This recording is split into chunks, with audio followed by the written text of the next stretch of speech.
Japan is an incredible land of surprises. For most people, their expectations about Japan are usually built around the classics: sushi, cherry blossoms, and a lineup of jaw-dropping temples. But they have no idea what's actually waiting over there. From the outside, Japan seems polite and polished until you see a ramen noodle bath. Yup, an actual bath filled with noodles. In Japan, some things that seem weird to us are totally fine. The country is full of little quirks that make their culture so one of a kind. Let's take a look at 15 disturbing things you'll only see in Japan, and trust us, you won't believe. Number 7, it's crazier than you can imagine your dreams. Number 15, Japanese vending machines. Japan doesn't do vending machines like the rest of the world. They're not an afterthought. They are a full-blown lifestyle. With over 4 million machines, let's say about one for every 31 people, these things are on every corner, alley, train platform, and building front. But they don't just dispense soda or a bag of Doritos. You'll find hot meals, eggs, umbrellas, fresh flowers, toys, natto, anime merch, and even underwear. Yup, really. How disturbingly convenient. These machines are a reflection of Japan's relationship with convenience. They operate 24/7, need minimal maintenance, and are stocked with everything from comfort food to the downright bizarre. And somehow they still manage to feel perfectly normal. The sheer variety catches most tourists off guard, but for locals they're just part of everyday life. In a country where efficiency and novelty coexist, vending machines are more than just practical, they're cultural icons. Walk 10 steps in any direction, and odds are you'll find something you didn't know you needed. Number 14, capsule hotels. Japan's capsule hotels are small, like shockingly small, but they're also efficient, futuristic, and strangely calming. Designed in the late 1970s for salarymen who missed the last train, capsule hotels have become one of Japan's most recognizable hospitality concepts. You're essentially sleeping in a high-tech pod, just big enough for you, a light, a screen, and maybe some storage. For travelers, they're a brilliant budget option. For locals, they're a practical choice in a country where space is limited and privacy is pretty precious. Each pod usually comes with shared showers, lockers, and common lounges. So while your personal space is tight, the essentials are still there. What might seem unusual at first becomes oddly peaceful once you're inside. The environment is quiet, organized, and perfectly suited for solo travelers or busy commuters. These hotels turn minimalism into comfort, proving that rest doesn't need excess. If you're curious about modern Japanese living, this is where it starts. But don't complain about anything. Number 13, cuddle cafés. In Japan, there's a place where you can pay to nap next to a stranger. No talking, no and then things, just stillness and proximity. These are cuddle cafes, known locally as sueniya.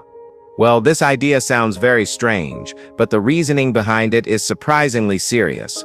Japan has a widespread loneliness issue, especially among young men and overworked professionals. Emotional support isn't always easy to ask for in a society where vulnerability is often hidden. Sueniya steps in to offer quiet companionship. Services range from simply lying side by side to having your hair gently stroked or resting on someone's lap. It's not about romance, it's about human presence. In a fast-paced world that demands constant productivity, the ability to just rest near someone becomes a kind of emotional therapy. While this may sound unsettling to outsiders, in Japan it fills a real social gap. We mean these cafes should be all around the world. Number 12, almost no trash cans. You'll notice something strange on your first day in Japan. There are no public trash cans. You'll walk around with wrappers or empty bottles in your bag, wondering why one of the cleanest countries on Earth has nowhere to throw things away. Now don't get frustrated. There's a very good reason, and it's deeply tied to history.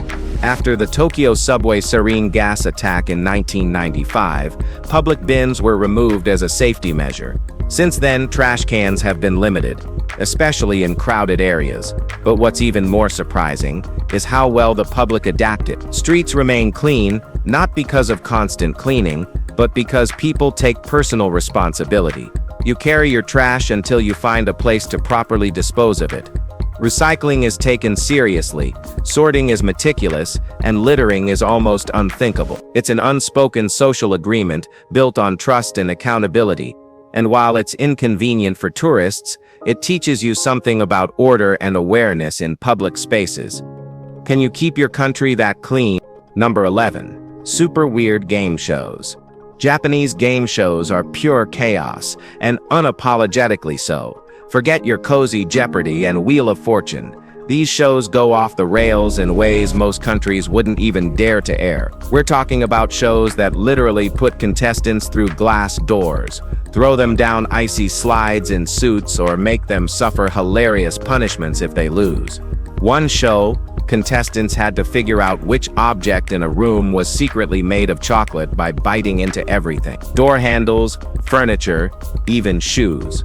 Another took things way too far, with over-the-top gore, absurd dares, and sometimes just flat-out nonsense. The goal isn't winning, it's entertainment. And the weirder it gets, the better the ratings. Japan doesn't tiptoe around weirdly. It celebrates it. These game shows are a perfect example of that.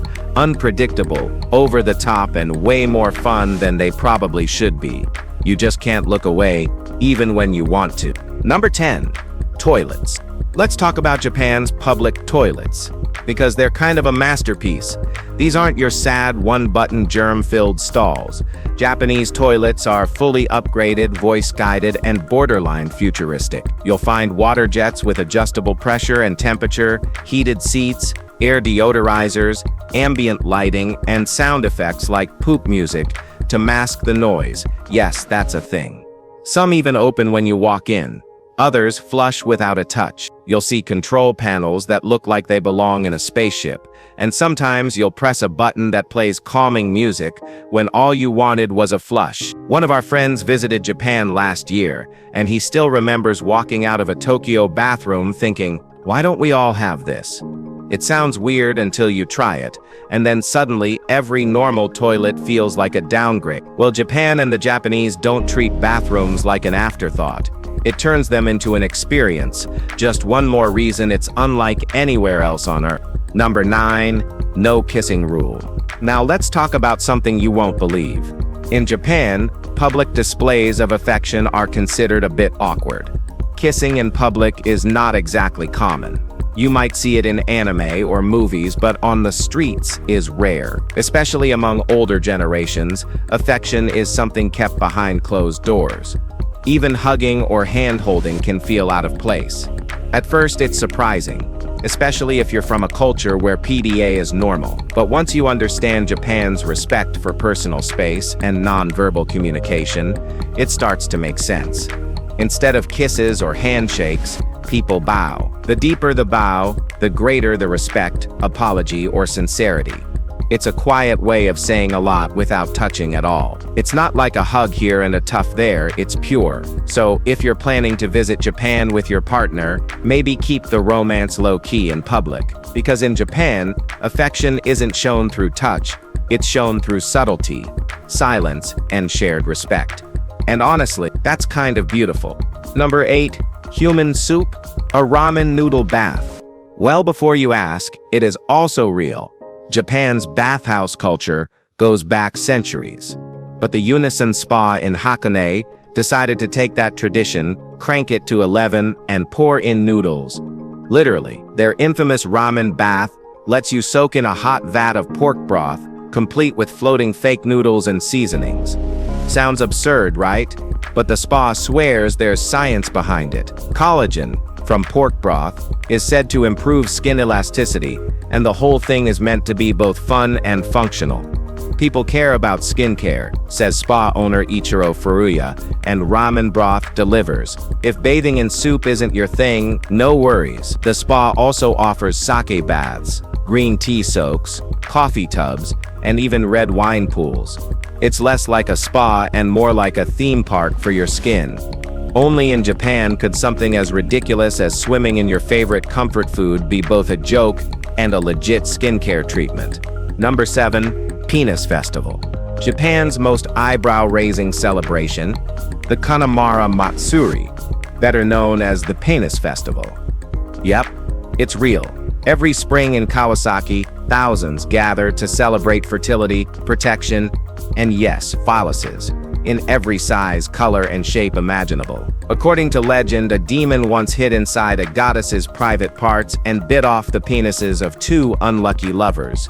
To break the curse, a blacksmith forged a sharp iron phallus that broke the demon's teeth. That phallus became the symbol of the shrine and the heart of the festival. During the event, everything from lollipops to parade floats are penis-shaped. Prostitutes once visited the shrine to pray for protection from disease. Today, it also welcomes the LGBTQ community, fertility seekers, and curious tourists. It's loud, proud, and surprisingly wholesome, blending old Shinto beliefs with modern values. If you're ever in Japan during spring, it's one of those unforgettable cultural experiences that'll leave you speechless and probably laughing. Number 6. Naki Sumo Baby Crying Contest. In most parts of the world, the goal is to stop babies from crying. But in Japan's Naki Sumo festival, the louder the wail, the better. These guys are just very crazy. Every spring at Tokyo's Sensoji Temple, sumo wrestlers step into the ring. Not to fight, but to hold babies in the air and coax them into a solid scream. The tradition dates back hundreds of years. According to folklore, a crying baby scares away evil spirits and brings good health and long life. So yes, they do everything they can to get the waterworks flowing, from wearing terrifying masks to yelling loudly and carefully in the baby's face. Parents willingly hand over their little ones, hoping their cries win the day. The loudest baby officially declared the champion. It might seem bizarre, but it's all part of Japan's deep respect for tradition, blending cultural beliefs with oddly charming public spectacle. And somehow it works. Screaming has never been this wholesome. Number 5, sleeping on the job is a sign of commitment. If this doesn't mess with your idea of professionalism, nothing will. In most countries, getting caught dozing off at work is grounds for a serious conversation, or worse. But in Japan, it's actually a sign of dedication. The practice is called inamiri, and it literally means being present while asleep. Employees napping at their desks, in train stations, classrooms, or during meetings isn't just tolerated. It's respected. It shows that you've worked so hard, you've exhausted yourself. Some companies even allow scheduled naps between 1 p.m. and 4 p.m., with zero judgment attached. Inamiri is not about laziness. It's about visibly demonstrating commitment to your job. That's why you'll often see suited-up workers passed out on public benches, fast asleep but still gripping their briefcases. In a culture where overworking is practically a badge of honor, inamiri turns burnout into a quiet status symbol. Exhaustion, in this case, speaks volumes. Number 4. Blue traffic lights. Or are they green? Here's a head-scratcher. In Japan, traffic lights are green, but also kind of blue. Technically, they follow the global red, yellow, green system. But linguistically, it's a bit messier. In ancient Japanese, the word ao was used for both blue and green. Even though modern Japanese now has midori for green, the old habit stuck. So when traffic lights were introduced, people still called the go signal ao, even though it was green. Language purists pushed back, insisting that if it's called ao, it should at least look a little blue. The government agreed, kind of. The solution: use the bluest shade of green legally possible. So now, Japanese traffic lights lean toward teal, making them look noticeably different from what you'd expect elsewhere. So yes, the light is technically green, but everyone still calls it blue. It's not a trick. It's just Japan doing what Japan does best, making logic bend around language. Number 3. Rabbit Island. Okunoshima, also known as Rabbit Island, is the kind of place that sounds made up. A peaceful Japanese island filled with hundreds of wild, adorable bunnies? It's real, and it draws thousands of visitors every year. Located in Japan's inland sea, the island was once anything but cute. During World War II, it was a secret military base used to manufacture chemical weapons. After the war, that history faded into silence, and the rabbits took over. No one knows exactly how they got there. Some say they were pets released after the war. Others blame students for bringing them in during school trips. Either way, they've stayed and multiplied. The rabbits roam freely, chase tourists, pose for selfies, and have made the island an unexpectedly joyful escape. There are no predators and no hunting, so the bunnies rule the land. It's weird, it's wholesome, and it's pure fuzzy chaos in the best way possible. Number 2. Tipping is an insult. In most Western countries, tipping is expected. In Japan, tipping is considered kind of rude. Not because people aren't appreciative, but because good service is simply seen as standard, not something that requires extra cash as a reward. Try leaving a tip in a restaurant and your server might actually run after you to return it. Some places will flat out refuse it. The whole idea is that taking pride in your job, whether you're a server, taxi driver, or hotel clerk, is just part of doing it well. If you want to show appreciation, a sincere arigatou gozaimasu goes further than any money. That said, some tour guides or hotel staff working specifically with foreign tourists may quietly accept a tip, but it's always best to offer it discreetly, inside an envelope if possible. So next time you're in Japan, save your coins. Respect speaks louder than spare change here. Number 1. Godzilla is an official citizen of Japan. In 2015, Tokyo's Shinjuku ward officially granted citizenship to Godzilla. Yes, the king of monsters is a registered resident. But don't worry, it's less about paperwork and more about pride. Godzilla has long been Japan's most iconic film character, and Shinjuku wanted to honor that legacy in a big way. Alongside citizenship, Godzilla was named the tourism ambassador for the district, a fair trade considering he's flattened the area in more than a few movies. Officials said his role was to promote entertainment, watch over kabukicho, and draw global attention to Japanese cinema. Godzilla is a character that represents the pride of Japan, said Mayor Kenichi Yoshizumi at the official ceremony. There's even a full-size Godzilla head on top of a Shinjuku hotel, roaring every few minutes. It's a mix of national identity, nostalgia, and marketing genius. Only in Japan could a monster with a record of property destruction get a warm welcome and a job. If you enjoyed watching this video, be sure to like, share, and subscribe to our channel for more amazing content like this. Thanks for tuning in, and we'll see you soon.